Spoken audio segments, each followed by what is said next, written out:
Remember one time my mother, they went west, and she lived in Texas, Oklahoma. So my dad was a fancy rider. He really could ride, and a very good shot with a revolver. And so he used to go to rodeos and things, and he would ride.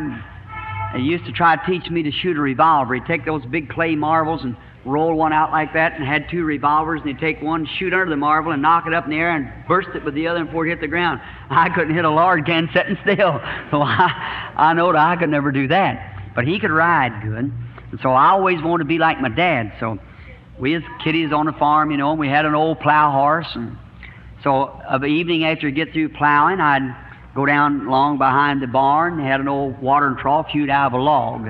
How many ever seen a watering trough hewed out of a log? Say, now we're coming home.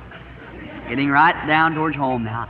And so I'd get all my little brothers and set them along out there on the side of the bank, and I'd get the old horse where Dad wouldn't notice it, you see. And I'd go down there and pick me a big handful of cuckleburrs and get the saddle and throw the saddle on the old horse and put these cuckleburrs up under there and pull down the hinges, you know, and climb up on him. Well, the poor old horse so old, you know, and stiff and tired, he couldn't even get his feet off the ground. He just bawled with them cuckleburrs there, you know. I'd sit there and take off my hat and say, I'm a cowboy. Ride on this poor old horse, and he'd just bawl, you know, and just jump like that. When I got to be about 19, I run away from home, going out west. I was going to be a cowboy. So I landed in Phoenix, Arizona just in time of a rodeo.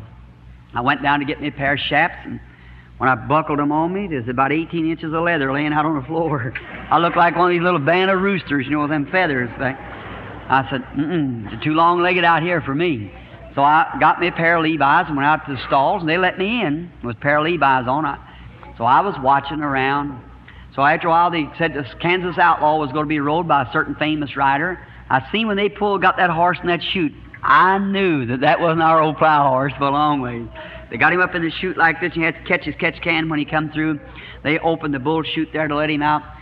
And when he did, this famous rider jumped onto the horse. And as he jumped onto the horse, that horse made about one buck, put all 4 feet, looked like in a wash pan, and he could have thrown the saddle over the corral fence.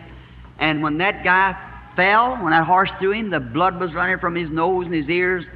The pickup's got the horse and the ambulance got the rider. So this fellow come by and said, I'll give anybody $100 who will ride him a minute. 1 minute. Anybody.